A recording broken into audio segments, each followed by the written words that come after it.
चलिए भाई देखते हैं डेरिवेशन एक प्रथम कोटि अभिक्रिया के लिए सूत्र का निगमन ऐसे पूछा जाता है। प्रथम कोटि अभिक्रिया वेग समीकरण सूत्र का निगमन। तो डेरिवेशन आपका है एक छोटा सा, लेट अस कंसीडर, माना कोई अभिक्रिया, इंग्लिश मीडियम आप इंग्लिश में लिख लीजिएगा, हिंदी मीडियम वाले बच्चों के लिए है ये हिंदी में लिख दे रहा हूँ। माना कोई अभिक्रिया निम्नलिखित है। Okay, let us consider a first order reaction is A gives that product, कुछ भी हो सकता है। प्रारंभ में सांद्रता, इनिशियल वैल्यू आपके लिए जो बोली जाती है, initial concentration let us consider this is a, and तुरंत तो कोई चीज़ बनती नहीं है, so that's why the value initial concentration of product is 0 after t time, T समय बाद सांद्रता, तो टी समय बाद सांद्रता की बात करेंगे, यहाँ से कुछ निकलेगा वहाँ पर कुछ बनेगा। Dissociation value is x, so the value of a this is a minus x, here comes x after t time. T time की बात हो रही है कि टी टाइम में आपका ऐसे आएगा। फिर हम लोग जानते हैं एक छोटा सा पॉइंट आपका, प्रथम कोटि अभिक्रिया के लिए वेग क्या होता है, since for the first order reaction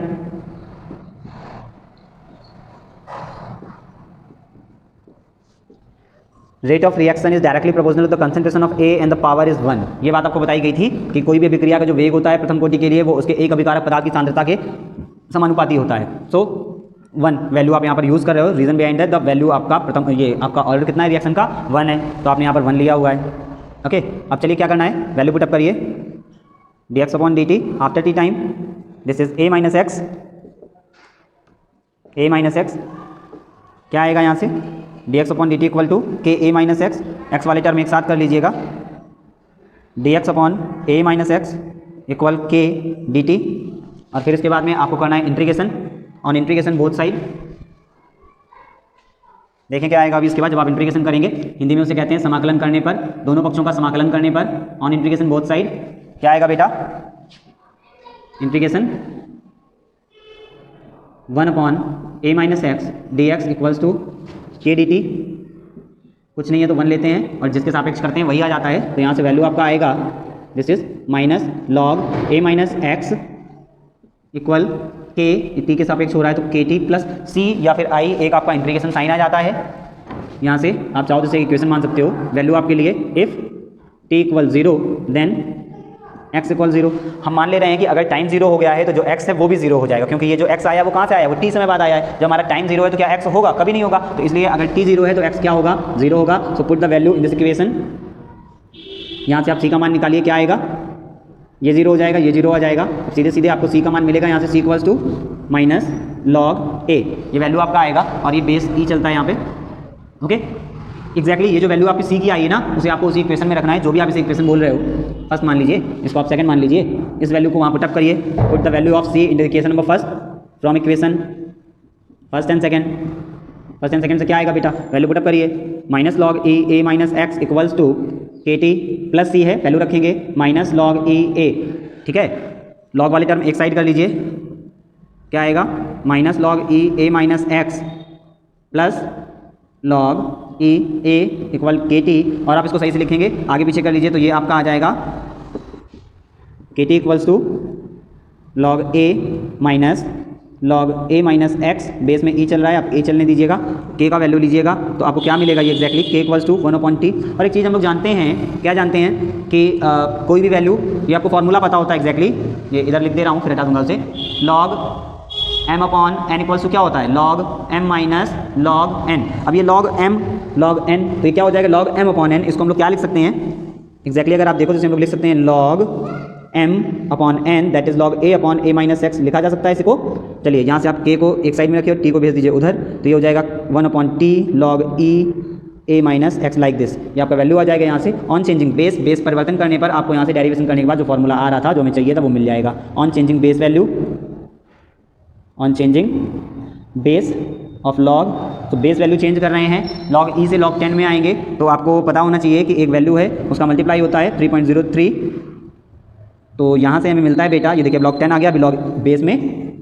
e चल रहा था, ये हमें एक फॉर्मूला मिल जाता है, एक इक्वेशन मिल जाती है। एग्जैक्टली यही इक्वेशन है आपकी जो आपको चाहिए होती है, प्रथम कोटि अभिक्रिया का वेग समीकरण होता है ये, ठीक है। तो ये इस तरीके से डेरिवेशन आता है, करने के लिए कुछ भी नहीं था अभी तक, बड़ा छोटा सा पॉइंट था। सबसे पहले कोई आपने एक फर्स्ट ऑर्डर रिएक्शन मान लिया है, A gives the product, reactant आपका स्टार्टिंग में इनिशियल मोल उसका आपने लिया ए, तुरंत तो प्रोडक्ट बनेगा नहीं, दैट्स वाई 0 है। फिर आपने टी टाइम बाद वहाँ से कुछ निकल रहा है तो मान रहा है कि एक्स निकल रहा है, डिसोसिएशन वैल्यू इज एक्स। फिर फर्स्ट ऑर्डर रिएक्शन का जो आपको पता है फॉर्मूला होता है exactly dx upon dt is directly proportional to the concentration of A and the power is 1। वहाँ से आपने टी टाइम बाद वैल्यू यूज किया, सब कुछ रखा, एक्स वाले टर्म एक साथ में कर लिए, ये लिखा हुआ है dx अपॉन ए माइनस एक्स,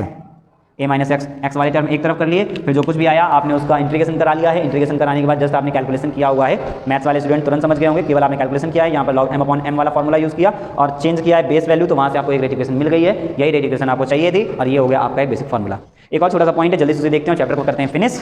ठीक है। आपका आता है ये जो फर्स्ट ऑर्डर रिएक्शन है उसको आप हाफ लाइफ पीरियड से रिएक्ट कराइए, उसको हाफ लाइफ पीरियड में क्या रिलेशन होता है वो आप बताइए मुझे, ऐसे पूछा जाता है क्वेश्चन। तो चलिए उसे भी देख ले रहे हैं जल्दी से, ये आप नोट डाउन कर लीजिएगा।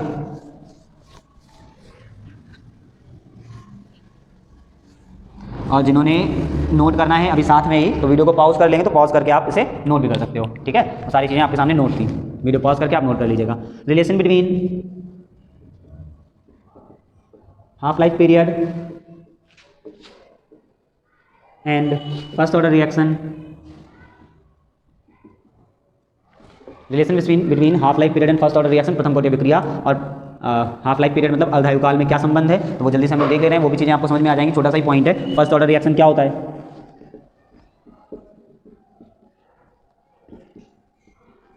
फर्स्ट ऑर्डर रिएक्शन, तो फर्स्ट ऑर्डर रिएक्शन की आप बात करिएगा, अभी देखा आपने 2.303 इंटू टी लॉग ए अपॉन ए माइनस एक्स,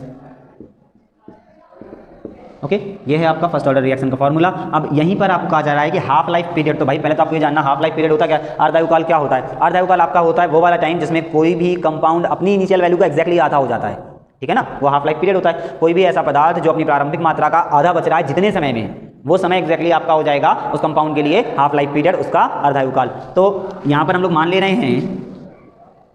माना टी जो है हमारा वो क्या है, टी हाफ है, टी हमारा क्या है, टी हाफ है एग्जैक्टली। अगर हमारा टी हाफ हो गया है टी, तो जो टी टाइम बाद शेष मात्रा मिल रही थी हमें, ए माइनस एक्स जो हमें मिल रहा था वो हमारा कितना हो जाएगा, a/2 हो जाएगा। ए माइनस एक्स क्या था, रिमेनिंग वैल्यू था, तो रिमेनिंग वैल्यू की हम लोग बात कर रहे हैं कि ए माइनस एक्स हमारा क्या है, रिमेनिंग वैल्यू है, और वो टी टाइम बाद में क्या हो जा रहा है, जब आपका टी हो गया है टी हाफ, तो वो कितना हो जाएगा, हाफ हो जाएगा। मैं आपको पहले बोला हाफ लाइफ पीरियड का, हाफ लाइफ पीरियड आपका एक्जैक्टली वो टाइम होता है जिसमें कोई कंपाउंड अपनी इनिशियल वैल्यू का हाफ हो जाता है, ओके। तो चलिए यही वैल्यू करनी है यहाँ पर पुटअप और आपको मिल जाएगा आपका आंसर, आपका रिलेशन। जल्दी से करते हैं फटाफट से कैलकुलेशन, देखो क्या आ रहा है भाई, के वैल्यू पुटअप करनी है केवल और कुछ भी नहीं करना है। टी की जगह पर रख दो टी हाफ, लॉग ए वैसे ही रहने दो, ए माइनस एक्स की जगह पर a/2 रख दो, ऊपर जाएगा क्या आएगा बताओ, इसको जल्दी से करके देखो, देखो क्या आ रहा है, 2.303 अपॉन में है टी हाफ और ये ऊपर जाएगा तो हो जाएगा log 2a/a, से a कर दो कैंसिल, बेस में चल रहा है 10, बेस में चल रहा है 10, तो ये log 2 की वैल्यू, अब 2 बच रहा है केवल, है ना, तो log 2 बचा है, तो आपको पता है log 2 का वैल्यू कितना होता है, जो log 2 का वैल्यू होता है वो वैल्यू पुटअप कर दो 0.3010 और इसको जल्दी से कर लो कैलकुलेशन, देखो आपको क्या मिलने वाला है 0.693 अपॉन टी हाफ। ये आ गया आपका रिलेशन, यही रिलेशन होता है आपका हाफ लाइफ पीरियड में और फर्स्ट ऑर्डर रिएक्शन में, बस आपको यही चाहिए था। और एक चीज़ आपसे मोस्टली पूछी जाती है कि भाई बताओ इसमें क्या है, तो इसमें ऐसा है कि जो हाफ लाइफ पीरियड होता है ना, वो फर्स्ट ऑर्डर रिएक्शन के लिए, फर्स्ट ऑर्डर रिएक्शन के लिए जो हाफ लाइफ पीरियड होता है वो कंपाउंड के जो रिएक्टेंट मॉलिक्यूल हैं उनके इनिशियल कंसंट्रेशन पर डिपेंड ही नहीं करता है, ठीक है। Half life period of first order reaction is not depend on the concentration of first order, on the concentration of the reactant molecule, अभिकारक पदार्थ की सांद्रता पर निर्भर नहीं करता है किसी भी प्रथम कोटि अभिक्रिया का अर्धायुकाल। तो ये सारी चीजें आपने आज पढ़ी, इस चैप्टर से रिलेटेड बहुत सारी चीजें। अब इस चैप्टर के जो न्यूमेरिकल प्रॉब्लम है वो आपको क्लास में अपडेट करते रहूंगा, वो चीजें आपको पढ़ने को मिलती रहेंगी। अभी आप इसे just revision point of view से पढ़ लीजिए, थोड़ा सा जल्दी बोला है मैंने आज, तो आई विश कि आपको अगर कुछ नहीं भी समझ में आ रहा है तो आप मेरे से पूछते रहेंगे, व्हाट्सअप कर सकते हैं या क्लास में पूछ सकते हैं, जैसे भी आपको ऑनलाइन ऑफलाइन पूछना है उस तरीके से आप मेरे से पूछ सकते हैं, ठीक है। तो अभी के लिए थैंक यू।